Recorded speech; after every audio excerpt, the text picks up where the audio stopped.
Desde el gobierno se ha calificado como un buen trabajo el de la Guardia Nacional en la frontera sur para detener la caravana de inmigrantes hondureños. Sin embargo, desde organizaciones internacionales y ONGs crecen las críticas, los cuestionamientos y las condenas por la forma como fue desarticulada y repelida la caravana y sobre todo las más de 800 detenciones en el que se saldó esta semana los operativos contra las caravanas de migrantes centroamericanos.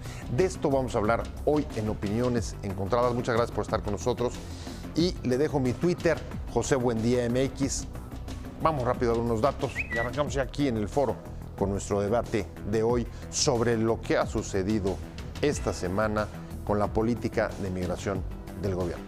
Arrancamos con Opiniones Encontradas. Muchas gracias por estar con nosotros. Vamos a entrarle a nuestro tema de hoy. Me da mucho gusto que esté aquí con nosotros el cónsul Horacio Saavedra, ex cónsul en Miami. ¿Cómo estás, Horacio? Un placer, como siempre, tenerte. Gracias. Sobre todo esta semana tan intensa para la política de inmigración del gobierno. Y bueno, pues las imágenes que hemos estado viendo y que han estado recorriendo el mundo. Ahorita le entramos directo a la discusión. Así pero es. déjame. Un saludo a tu audiencia. Saludos de verdad y muchas gracias, Jorge Romero, director de programas de Oxfam México. Un placer estar por acá. ¿Cómo estás? Gracias, muchas gracias, Jorge Romero. Y antes de entrarle, me está pidiendo un corte. Vamos rapidísimo un corte y entramos directo a la discusión sobre lo que ha sucedido esta semana y particularmente ayer y también hoy allá en la frontera sur con las caravanas hondureñas que han tratado de entrar a nuestro país. Las imágenes que han recorrido esta semana desde la frontera sur de México por el mundo han hablado o han mostrado fuertes batallas campales de las caravanas con la Guardia Nacional y justo ayer mismo una nueva confrontación que dio por resultado que se desmantelara una de las últimas caravanas que había salido para tratar de internarse en el territorio nacional. Hoy reacciona el gobierno y dice que ha hecho un buen trabajo la Guardia Nacional, al mismo tiempo que hay reacciones de organizaciones internacionales criticando y cuestionando la forma en la que han operado. Jorge, el presidente rechaza que hayan hecho uso de la fuerza, así lo dijo hoy en la conferencia mañanera, y dice, y si ha ocurrido algo, han sido hechos aislados. ¿Cómo valoras tú ese comentario? O esa valoración, perdón la redundancia. Creo que la valoración se entiende en el contexto de tratar de justificar una política que es insostenible, pero está equivocada en al menos un par de sentidos. Uno, el operativo estaba claramente orientado a contener y a detener. Dos, el operativo, como parte del operativo, esto es algo que está ampliamente documentado por las organizaciones que estaban allá, utilizó gas pimienta en un entorno de difícil control donde había muchas mujeres, niñas y niños. Entonces, de entrada, esto en sí mismo representa una violación de derechos, particularmente, ¿no?, el interés superior de la niñez está siendo violentado, pero además el solo hecho de haber detenido antier el paso o el flujo por el puente y posteriormente detener el paso de estos migrantes en tránsito también representa una violación de la ley de estándares internacionales que claramente establecen que se tienen que indagar las necesidades de protección de grupos de población que podrían ser solicitantes de asilo y generar condiciones para atender las necesidades humanitarias que tienen estos grupos y para identificar las necesidades de protección internacional que también podrían tener. Acá lo que está pasando es que no se hace nada de esto, se establece una estrategia de control. La estrategia de control además genera condiciones para el uso de la fuerza, entonces hay problemas en prácticamente toda la cadena por la imposición de una política que busca controlar. O sea, para decirlo casi en términos muy sencillos, después de tomada la decisión de contener, digamos que ya casi todo lo demás es consecuencia. Es difícil evitar que no derive en, te doy algunos datos, Horacio Saavedra, ex cónsul general en Miami, para acompañar el comentario que acaba de hacer Jorge. ¿Qué ha habido ayer de la última sacapela que vimos ahí la frontera con Chiapas, cerca de Tuxtla, donde se dirigía la última caravana, desmayados, lesionados, familias o separación de familias, cerca de 800 detenidos, eso es la cifra que se está manejando, que han sido recluidos en los centros de detención de migrantes, a los cuales además, según las organizaciones no gubernamentales que han tratado de asistir, les han sido recortado al menos el acceso para poder hacer visitas y verificar la situación de los migrantes. Sí, yo creo que es muy fuerte el tema de los derechos humanos y sobre todo porque México tiene una gran trayectoria, tiene un nombre en protección de migrantes, ha trabajado en los años, ha trabajado incluso en el Pacto Mundial de la Migración junto con Suiza. México es uno de los grandes promotores del Pacto Mundial para la Migración. Entonces, con el puro Pacto de Migración de la ONU, vemos ese contraste, ¿no? Entonces sí hay, no solo los organismos internacionales han criticado, escuchamos críticas de la ONU, de la Organización Internacional de las Migraciones, de ACNUR, de ONU Mujeres, de UNICEF, por supuesto, pero lógicamente los medios, incluso los medios en Estados Unidos, viendo que México ha ya defendido por generaciones a los migrantes, no solo a los mexicanos, a los centroamericanos. México los ha defendido mucho tiempo en Estados Unidos y en otras latitudes. México ha sido un receptor tradicional de migrantes, sobre todo latinoamericanos. Entonces hay ahí una pregunta: si México sigue siendo el protector de migrantes o México es un perseguidor de migrantes. Y esa pregunta pues está en los medios, pero también está en la opinión internacional. Un perseguidor de migrantes, y hoy recuerdo, ahora que lo cita Horacio, Jorge, la postura que toma hoy la Oficina de Derechos Humanos de la ONU. ¿Qué valor, qué peso crees que pueda tener esto, digamos, en la discusión interna o sobre el gobierno mexicano? Mira, la postura tiene sentido por razones obvias, porque lo que está ocurriendo va escalando y puede salirse de control. Es importante porque hace un llamado a entender la dimensión humana de la migración de nueva cuenta, y hace un llamado a México a apegarse a las obligaciones internacionales que ha asumido. Al pacto, digo, de entrada, como menciona. El pacto que, por cierto, Horacio, establece entre las obligaciones de los estados, a pesar de no ser vinculante, esto también está en nuestra legislación y en la Constitución, la prohibición de detener a migrantes que son solicitantes de asilo y mucho menos regresarlos. Pero déjame regresar rápidamente al punto de la dimensión humana de esto. Sí. Es bien importante recordar que no estamos hablando de una masa aforme. Estamos hablando de personas, de hombres y mujeres que escapan de la desigualdad, de niñas y niños que en el ejercicio de su libertad, en el margen muy acotado de autonomía que les queda, buscan sobrevivir. Puede ser que no todas y todos los migrantes tengan necesidades de protección, pero sin duda son miles las que sí. Y es fundamental que el Estado haga todo lo posible por identificar esas necesidades de protección. No solamente porque, como aquí decimos y como señaló la Oficina del Alto Comisionado de Naciones Unidas para los Derechos Humanos, así como el ACNUR, la Oficina del Alto Comisionado de Naciones Unidas para los Refugiados, no solamente porque se debe cumplir con los estándares y los principios de derecho internacional que ha asumido México, que también, sino porque se trata de atender las necesidades de personas que tienen necesidades de protección por razones estrictamente humanitarias. Y es fundamental tener esta empatía, recordarle al gobierno la importancia de esa empatía. Perdón. Horacio. Sí, no, además de la propia atención médica, la atención a los niños, la atención con alimentos, con hospedaje, también tienes la atención legal. No es fácil procesar las solicitudes de refugio, no es fácil solicitar las visas, sobre todo porque estamos hablando también de una población que no tiene una educación alta.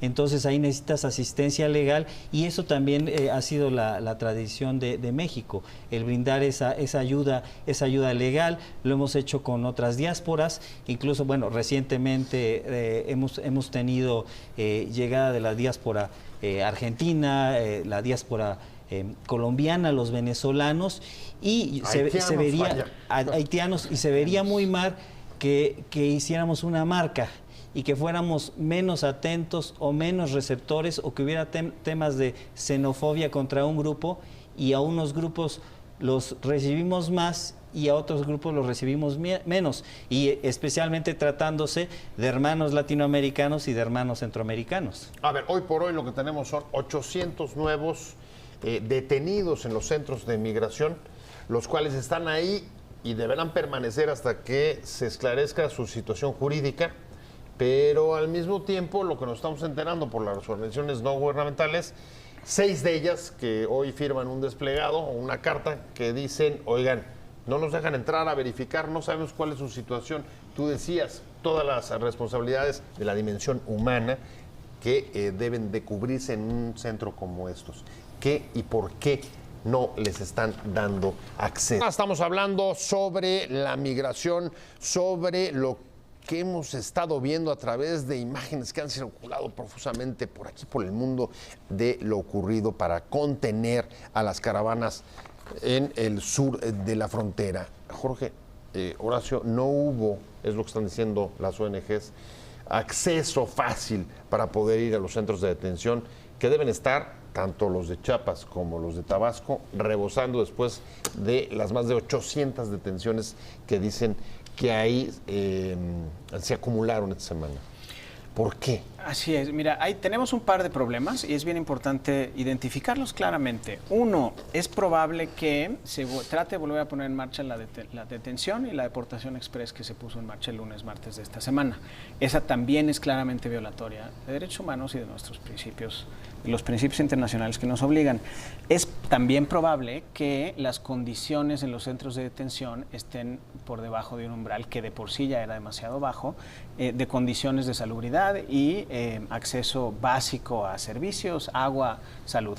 Entonces, en esas condiciones, pues tienen incentivos para no dar acceso a las organizaciones defensoras de derechos humanos para monitorear cuál es la situación. Es indispensable que se les dé acceso, pero también es indispensable que se valoren las condiciones de operación de estos centros. Aquí hay una crisis con la actuación de las autoridades, no solamente derivada de la actuación de la Guardia Nacional, que lo hay en los términos que ya aquí platicamos un poco, que claramente reconoció y subrayó la Oficina del Alto Comisionado de Naciones Unidas para Derechos Humanos. Lo hay también con la omisión de otras autoridades. No hay una actuación certera de los grupos beta que estaban ahí en ese momento. No hay una actuación certera del Instituto Nacional de Migración, que tiene un conjunto de protocolos que les obligan a velar por el interés superior de la migración. Bueno, y la CNDH también está... No hay una actuación certera de las comisiones, ni la nacional ni la estatal. Entonces, pero la propia ley de la Guardia Nacional dice que colaboran, ¿no? Que claro, colaboran con la Guardia Nacional en materia migratoria. De hecho, es uno de los artículos impugnados en la Corte. Que además todavía está pendiente de decisión. Exacto, ahí está todavía impugnado. Sí. Horacio, a ver. Sí, Casi lo que nos está escribiendo Jorge es, a ver, vete rápido, y si no te vas rápido y te quedas, quién sabe en qué condiciones te halles. Sí, ¿es normalmente en cuanto a derecho, digamos, hay distintas éticas en cuanto a la recepción o rechazo de los migrantes. Esta la podemos llamar la ética tendera. En base al derecho, es decir, qué perfil de migrantes necesitas y cuántos requiere el país. Pero al mismo tiempo... casi deberían de hacer un menú de cuotas. Vamos a necesitar tantos profesionistas, tantos arquitectos, tantos científicos. Esa ética es muy fuerte, ética es muy fuerte, la aplican unos países más duros que otros. Y por otro lado, pues bueno, dentro de la misma ética del tendero, hay la protección de derechos humanos y una vez que llegan al territorio, ¿no? Ahora, ese número de migrantes centroamericanos no representa un peso para México en cuanto a la población que somos, en cuanto a los recursos que tenemos. Esta semana las caravanas no pasaron de 3-4 mil, ¿no? Sí, y además México es uno de los países, hablando de la OSD, o de los 15 países más grandes en economía del mundo, es de los que tienen menos extranjeros. Realmente en México tenemos pocos extranjeros y no estamos acostumbrados a tener extranjeros. Esos extranjeros podrían absorberse fácilmente porque México tiene las capacidades para hacerlo, el territorio, los recursos económicos y los recursos administrativos. Entonces, ahí si fuera un tema del número de migrantes, no es una amenaza. Ahora, Ahora, el perfil sí es un tema porque están los temas de seguridad de Centroamérica.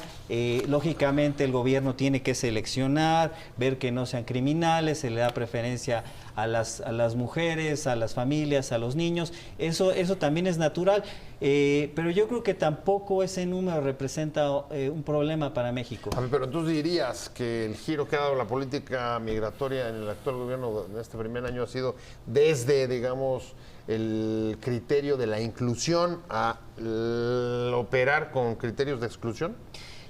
No, se está teniendo filtros. Se está teniendo filtros. Pero todo filtros gobierno para excluir, no para incluir.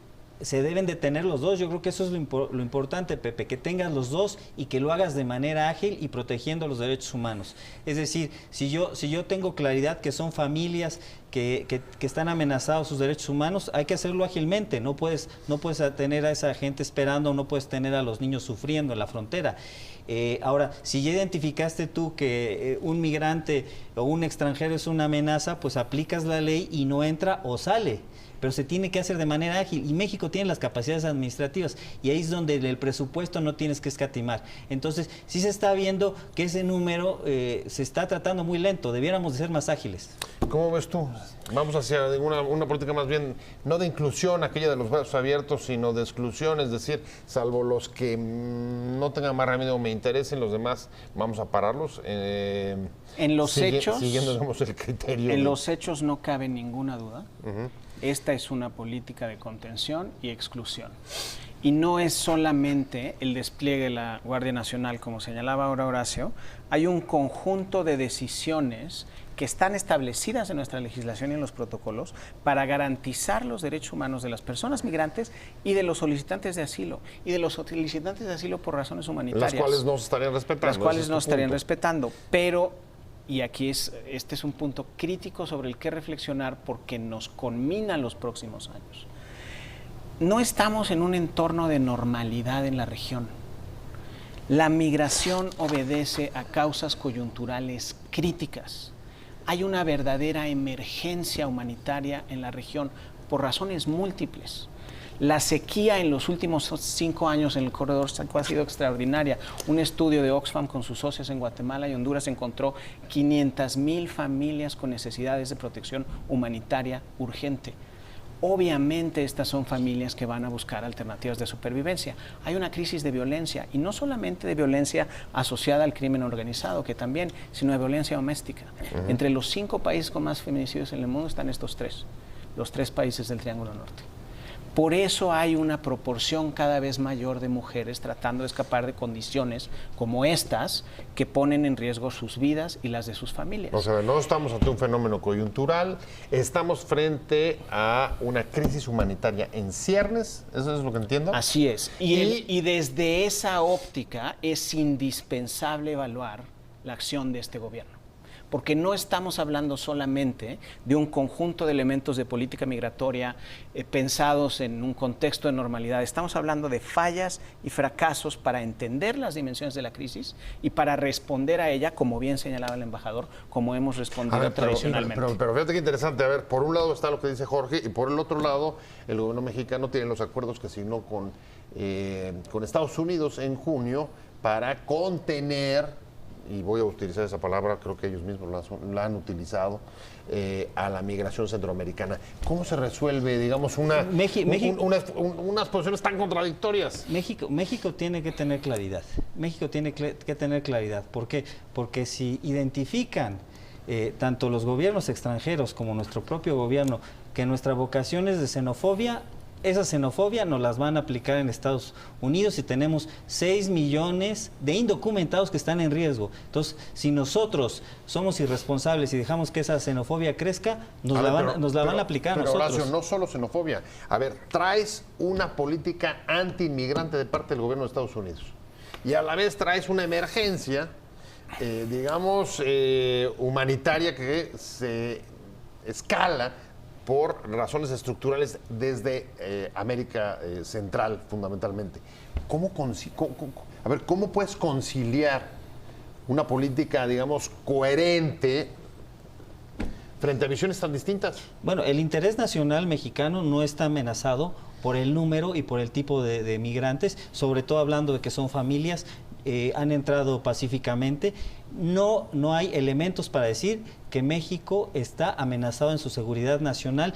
Estados Unidos, incluso con el número de migrantes que hay allá, no ha podido demostrar que ni los mexicanos indocumentados ni los centroamericanos son una amenaza para Estados Unidos. Entonces ahí tenemos de tener claridad y decir en los medios, un beneficio neto. y decirlo en todos lados.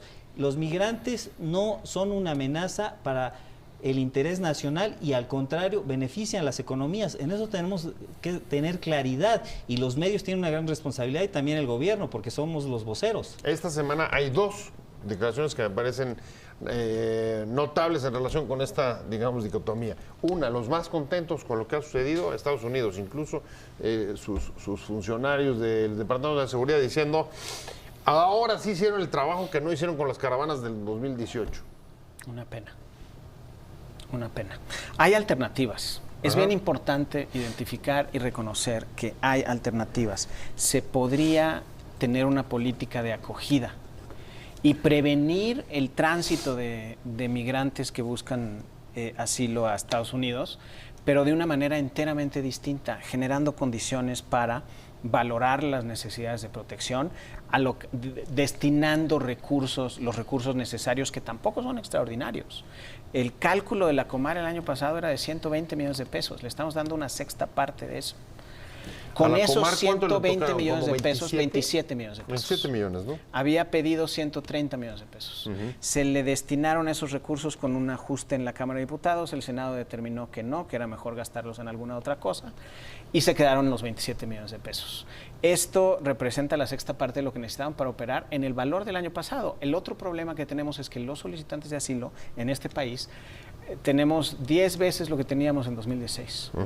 Del año pasado a este se duplicó y el año pasado ya se había triplicado en relación con 2017.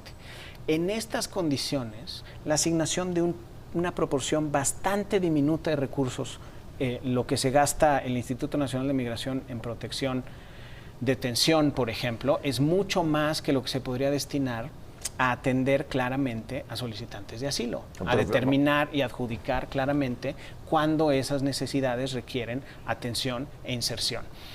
Y ahí hay una clave que no está siendo explorada ni por esta administración ni por las cámaras de diputados y senadores. Hay alternativas para mantener un control relativo del acceso a las fronteras mexicanas, que por cierto nuestra Constitución y nuestra legislación son muy claras.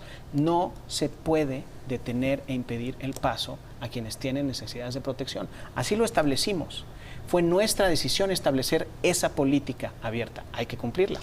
Alternativas de control. ¿Tú también ves y cuáles serían las alternativas de control? No sé si estés de acuerdo con... Yo estoy de acuerdo. México no tiene por qué violentar las garantías de tránsito de las personas que se internan. Sí es importante que mantenga la soberanía, que escoja y documente a quien entra, pero por una voluntad y una necesidad propia. Y ahora tenemos que ser claros con Estados Unidos, hablarle con respeto, pero también con claridad. Somos una región, somos socios, y si somos socios para todos. Somos socios para el comercio, somos socios para la seguridad, somos socios para la migración. Si este problema le genera consecuencias a Estados Unidos o le genera preocupaciones, pues debe de compartir esfuerzos, pero también presupuesto. Ya lo está haciendo la Unión Europea en el caso de Medio Oriente. A Turquía. Sí, se está asignando, se tiene un compromiso de más de 6,000 millones de euros en los que continuamente se le deposita a Turquía una cantidad y se cumplen los compromisos económicos. A ver, pero aquí el peor de los mundos, ni recursos de Estados Unidos ni recursos suficientes del país. Y yo te diría, a ver, tú decías, en ese contexto hablas de alternativas de control. ¿Qué le contestarías a Olga Sánchez Cordero, que el preludio de esta crisis dijo, no les vamos a dar salvoconductos? ¿Qué le contestarías, Jorge? Es un desconocimiento de la realidad. Yo no le llamaría a estas alternativas de control, yo les llamaría alternativas de inserción y protección para garantizar los derechos de las personas migrantes. ¿Qué es lo que se puede hacer en los términos que señalaba el embajador? El problema no es para estas personas solamente tratar de llegar a Estados Unidos. Sabemos, en función de la experiencia de los últimos años, que donde hay condiciones de atención, protección e inserción, se pueden quedar en México. Lo han hecho en Chiapas, lo han hecho en Tabasco, lo han hecho en la Ciudad de México, lo han hecho en Oaxaca, lo han hecho en Baja California. Sabemos también que los migrantes, las personas migrantes, son contributoras netas a las economías de las comunidades de acogida. Tiene una lógica económica, además de humanitaria y además de empatía básica, darles acogida. Esa acogida no cuesta mucho dinero. No se trata de otorgar salvoconductos, sí se trata de generar condiciones de atención eficaz. Porque además tenemos un par de crisis más, Pepe, no son solamente los migrantes detenidos y deportados express. Son también los migrantes detenidos en lo que se llama desde hace unos meses la ciudad cárcel, porque su movilidad está ilegalmente impedida por las fuerzas del Estado mexicano. Y tenemos una tercera crisis con los migrantes retornados por Estados Unidos bajo los protocolos de protección para la migración en BPP, que son solicitantes de asilo en Estados Unidos, pero están por lo pronto en ciudades en la frontera norte de los Estados Unidos mexicanos, de México, enfrentando condiciones de vulnerabilidad asociadas al crimen organizado, asociadas a que no tienen condiciones de acceso a la salud, no tienen condiciones de acceso a la vivienda, y hay una idea flotando de que hay un programa de inserción. No hay tal programa, no hay recursos, no hay administración a cargo. ¿Dónde se perdió un poco la brújula? Porque si recordamos, pues fue buena parte de lo que propuso este gobierno al principio. Programas de inserción, brazos abiertos, crear condiciones, programa de infraestructura en Centroamérica, modificar las condiciones estructurales para evitar y atacar en las causas. Sí, yo creo que la austeridad no debe de afectar la dignidad. Yo creo que la dignidad es primero. La dignidad de nuestros hermanos centroamericanos, pero esa dignidad, perdón que insista, sí, va hermanada a la dignidad de nuestros migrantes. Si nosotros no protegemos a los migrantes de otros países, Estados Unidos y otros países que acogen a nuestros migrantes, sobre todo a los indocumentados, tampoco van a buscar empatía, y tampoco vamos a seguir teniendo a los socios internacionales que tenemos, a las organizaciones no gubernamentales, a los propios gobiernos locales de otros países que han protegido a nuestros migrantes. Pero es interesante, a ver, entonces, digamos que un poco tu diagnóstico es este deterioro, digamos, de las condiciones de la política exterior se debe a la política de austeridad republicana más que al acuerdo con Estados Unidos para parar las sanciones económicas. Yo creo que es paralelo porque sí se necesita un presupuesto para proteger a los mexicanos en el exterior, se necesita un presupuesto para atender a los centroamericanos, que no está, como ya lo estamos viendo, y esto ameritaría que el Congreso tomara ya decisiones y le autorizara a nuestro canciller, que ha tenido mucha claridad en su visión, pero no tiene recursos.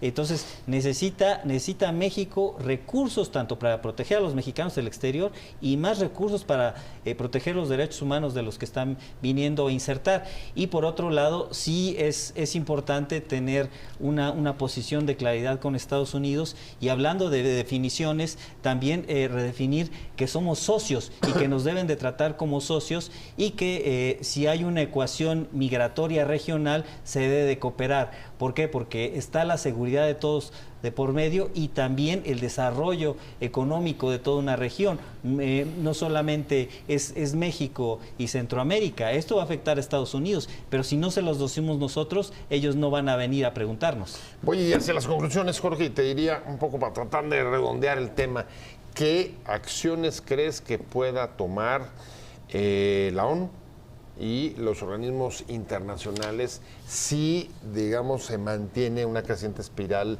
de confrontación y de denuncias de violaciones de derechos humanos y detenciones en la frontera sur? Estamos en una coyuntura enteramente nueva, porque hasta ahora, y a pesar de algunas deficiencias institucionales y de algunas brechas, un par de años en los últimos 15, había una Comisión Nacional de los Derechos Humanos con credibilidad y capacidad. Y ahora tenemos una circunstancia en la cual no sabemos, por las condiciones del nombramiento del actual titular, si van a existir Rosario las Piedra. condiciones para monitorear y documentar los abusos que estamos viendo. Entonces yo creo que una de las avenidas por las cuales va a transitar el conjunto de organismos internacionales que tienen como misión en México observar la situación de los derechos humanos es documentar. Esa documentación va a ser importante para adjudicar posteriormente, para deslindar responsabilidades donde haya habido violaciones graves a derechos humanos. Creo que vamos hacia allá. Lo que estamos viendo ya son violaciones en estos términos. O sea, ves un trabajo bastante más intenso y el foco puesto de estas organizaciones locales y internacionales en estar dando seguimiento a la forma de operar de la Guardia Nacional. ¿Ese va a ser el punto? A la forma es un poco más amplio. Sí a la forma de operar de la Guardia Nacional y a la respuesta del Estado mexicano. De nuevo, porque estamos en un entorno crítico y porque no podemos esperar que esta política genere un efecto disuasivo y entonces dejen de subir las caravanas. Las personas que están en este éxodo humanitario van a seguir intentando sobrevivir. Y en esas condiciones, pues hay mucha incertidumbre sobre cómo se puede ajustar la política en México para tener mejores condiciones de protección y acogida, algo por lo que Oxfam México y sus socias van a seguir luchando y estamos tratando de impulsar actividades para documentar lo que está ocurriendo y para generar condiciones para atender eficazmente pues, las causas de fondo en los países centroamericanos, así como en las comunidades donde acogemos legal o ilegalmente, es decir, limitando la movilidad o no de migrantes en las fronteras sur y norte. A ver, la necesidad de documentar, Horacio, te diría, en efecto, esta semana, buena parte de la información la obtuvimos de videos que subieron a redes sociales. Sí, eso afortunadamente.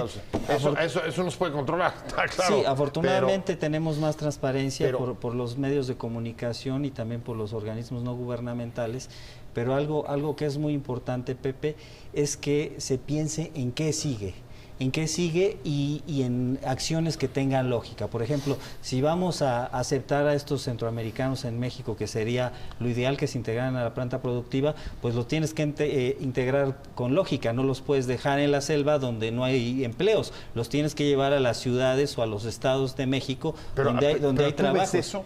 O sea, ese escenario, ¿lo ves? Que haya un vuelco para una política mucho más inclusiva, ¿lo ves? Lo veo posible porque se está dando de facto con otras comunidades. Ya tienes, por ejemplo, a la comunidad argentina integrada al turismo en Cancún, tienes a los colombianos integrados en la Ciudad de México, los venezolanos que han llegado. Lo mismo debemos de hacer con los centroamericanos, no debemos de ser excluyentes. A ver, pero ahí sí me preocupa. ¿Tú ves ese giro hacia lo inclusivo? En este momento tú dices, estamos en un punto de inflexión. ¿La inflexión puede ir hacia que lo recibamos? ¿Para decirlo claro? Sí. Pero es un escenario que tenemos que crear, pues las alternativas más progresistas a cargo de la toma de decisiones en esta administración, digamos. ¿Dónde están? Organizaciones, partidos políticos y comunidades. ¿Dónde están? No, o sea, las hay. Exigir. Se tiene que crear, por supuesto, porque el status quo, hacías una pregunta hace un rato que es crítica, ¿dónde perdimos la brújula? Ciertamente iniciamos 2019 con una política enteramente distinta a aquella con la cual lo terminamos. Esto se debió a un par de ajustes para responder a la expectativa de Estados Unidos y para evitar el conjunto de problemas asociados con sus amenazas, pero no se exploraron alternativas más allá de esta estrategia de contención sin control y empatada con una lógica que de manera independiente se había tomado, que era poner las condiciones de seguridad enteramente en manos de la Guardia Nacional. Las dos son decisiones políticas y de política que hoy parecen, pues, en el mejor de los casos, ineficaces, ¿no? En la peor de las interpretaciones, pues son violatorios de derechos humanos. ¿Cómo orientamos? Nos toca a todas, porque claramente esto no va a salir, ahí sí, es el único punto creo en el que diferimos, embajador. Yo no veo que esto vaya a salir de la embajada perdón, de la Secretaría de Relaciones Exteriores y de la Cancillería.